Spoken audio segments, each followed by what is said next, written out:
প্রত্যেকটা বান্দার মৃত্যুর পূর্বে এমন কোন উপকরণ আমি আল্লাহই তৈরি করে দেব, হয় রোগ, হয় ব্যাধি, নয় বয়স, নয় বৃদ্ধ, নয় দুর্বলতা, নয় অসুস্থতা, নয় অ্যাক্সিডেন্ট, যেই কোনো একটা না একটা কারণ আমি তৈরি করে দেব।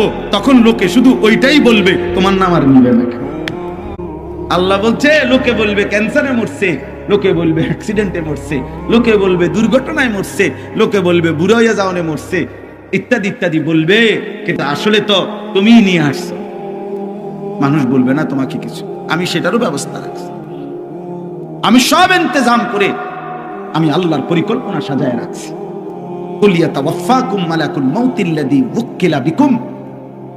আল্লাহ বলেন, হে নবী আপনি বলুন, আল্লাহই অনুমতি দিয়েছেন বলে মালাকুল মউত তোমাদের জান কবজ করবেন।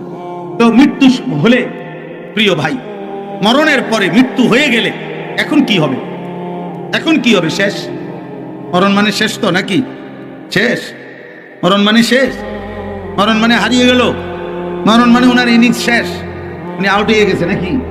না না, কোরআনুল কারীমের মধ্যে আছে, সুম্মা ইলা রাব্বিকুম তুরজাউন।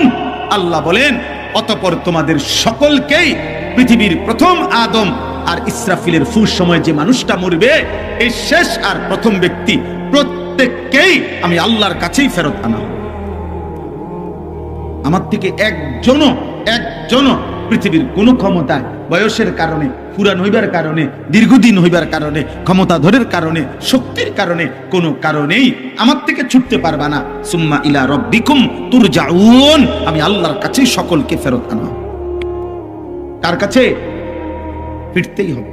পাঠিয়েছেন যিনি, ফিরিয়ে নেবেন তিনি। এজন্য কোরআনুল কারীম আল্লাহ এই কথার বারবার, দোস্ত, আল্লাহ একটা কথার খুব ব্যালেন্স করছে কোরআনে বারবার, মানে ভারসাম্যতা। একদিকে আল্লাহ এমন বলছে যে আমার রহমান, আমি রাহিম, আমি দিতেছি দিতেছি দিতেছি, আরেক দিকে আবার বলছে হিসাব নেব হিসাব নেব হিসাব নেব হিসাব নেব হিসাব নেব। যেন আল্লাহ বুঝাইছে, বান্দা তোমার জীবনে ভারসাম্য রাখো। আমি খুব খাওয়াইতেছি, ডাকলেও না ডাকলেও, সেজদা দিলেও, বন্দিগি করিলেও না করিলেও, ইমানদার হলেও কাফের হলেও, এটা যেমন আমার রহমত, এটা যেমন আমার দয়া মায়া।